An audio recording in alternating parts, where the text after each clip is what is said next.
Good morning. We are extremely pleased that you are here. It is good to come together for the purpose of co-creating. Do you agree? Yes. You are knowing what you are wanting? A changing thing? Happily? It pleases you that a new desire is occasionally born within you so that you are not dead? Do you like being on the leading edge? The furthest, most summoning point?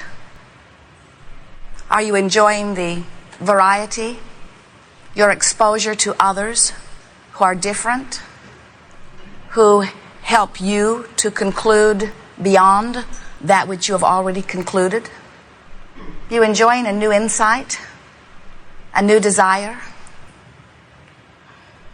even coming to enjoy the eternally incomplete nature of your being? Yes, the answer is yes.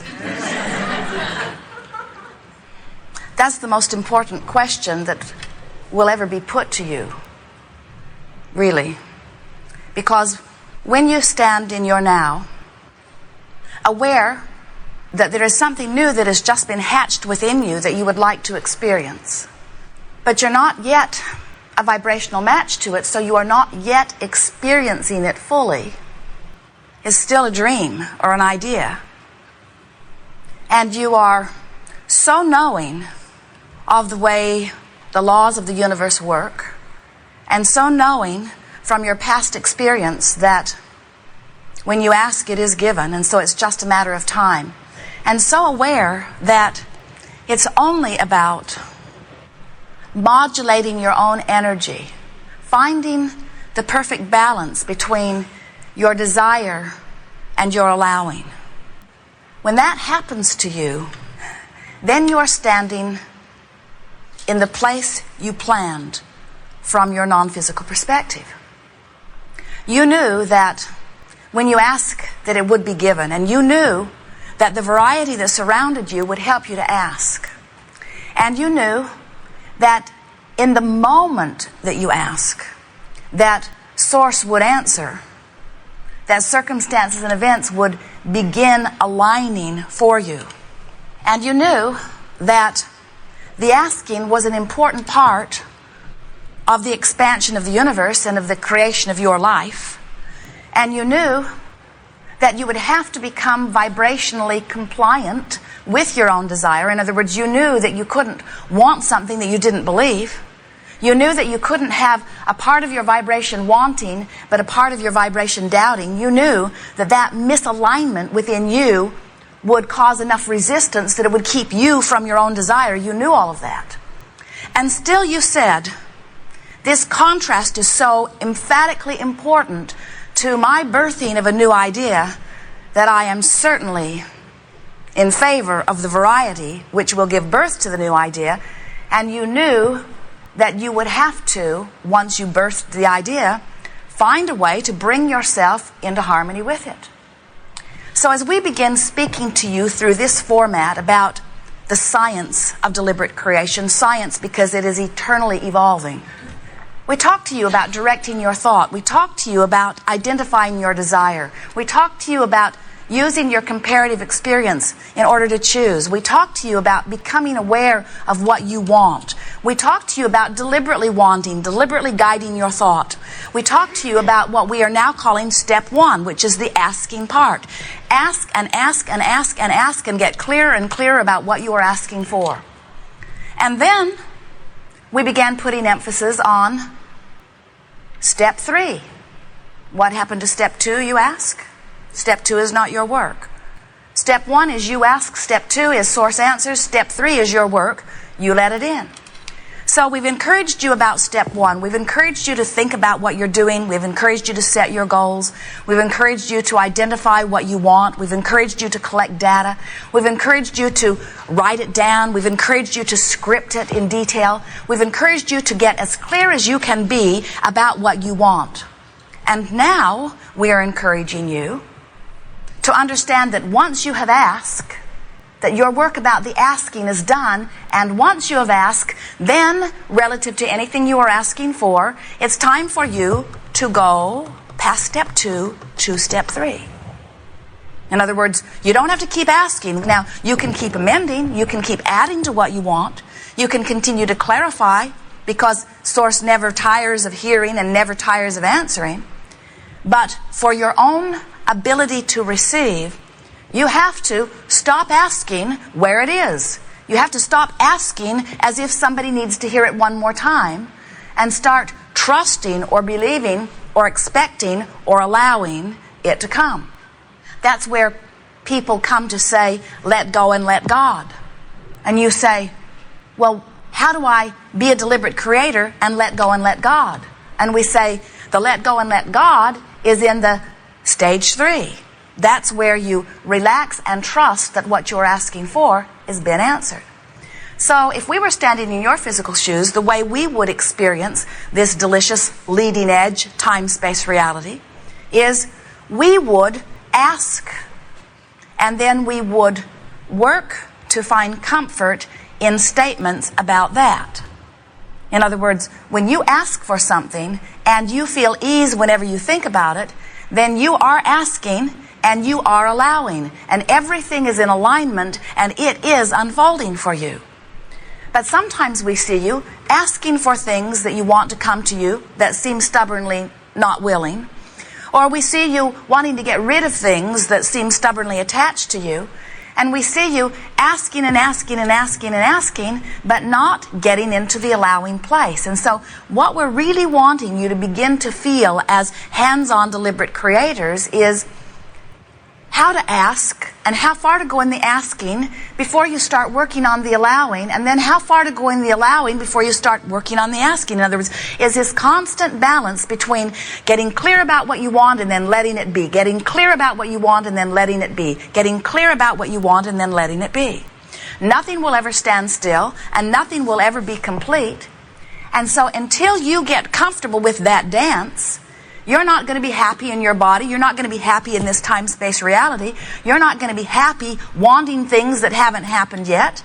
And you're not going to feel comfortable in just sitting back and letting God do what you think you should do. In other words, you are creators. You like to create. You like to get your hands in the clay. You like to be active in molding your life experience. But sometimes you ask without letting it in, and then you get frustrated. You ask and you don't believe. You need and then you don't expect. And when you do that, you feel horrible to ask for something and summon that powerful source energy through you, and then to hold thoughts that contradict it puts you in a very uncomfortable place. And then you say, oh, it must not be appropriate for me to want, because when I stop wanting, as if you could, when I stop fanning the flames of this desire, I feel better. And we say, yes, the reason that you feel better when you stop fanning the flames of the desire that you don't believe is that you stop the sensation of resistance. And we want so much for you to come to realize that you've set up the resistance. You're the only one who can hinder you in any way. You can blame it on somebody else. You can blame it on the economy or the government. You can blame it on anything that you want to, but you are the keeper of your vibration. And when you decide that you want to feel good, when you decide you're going to mold your energy, when you decide you're going to want and then allow, identify desire and then bask in it, then not only do you feel wonderful all of the time, those who see you think you have a magic wand, because it seems that all you have to do is lay your eyes in the direction of something desired and it flows easily into your experience. They see you passionate and loving. They see you kind and considerate. They see you appreciative and willing. They see you so secure within yourself that you never beat up on somebody else to make yourself feel better. They see you complete and whole. They see you feeling good. They see you full of you. It's so good to be full of you. When you're full of you, you're like the children who cannot get enough of whatever they're involved in. You're like the child who seems tireless doesn't need to sleep, wants to play one more time. So what are we talking about here? Are we teaching the science of deliberate creation, which means think about what you want? Or are we teaching the art of allowing, which means pet your cat and don't think about what you want? We're teaching whatever it takes for you to feel good. And for every one of you, it will be a different recipe in different moments. Because sometimes you want something so badly you can taste it. What's that tell you? You're full of resistance. You want it so much it hurts. You say, I want that so bad it hurts. And we say, it's going to be a while on this one. So get used to the pain. Or you say, thinking about that just makes me happy. And we say, then it's on its way, if not already here. When you say, I've wanted this for so long, I can't remember not wanting this. We say, it's going to be a while. When you say, that's a good idea. Bam. Manifestation. When you say, wouldn't it be nice if? Bam. It's right there.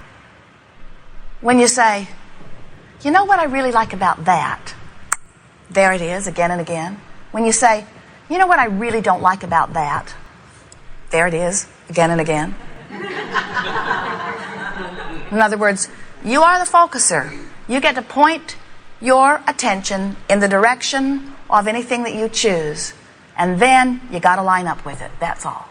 So, if you're looking at something tragic and you feel horrible while you're looking at it, guess what?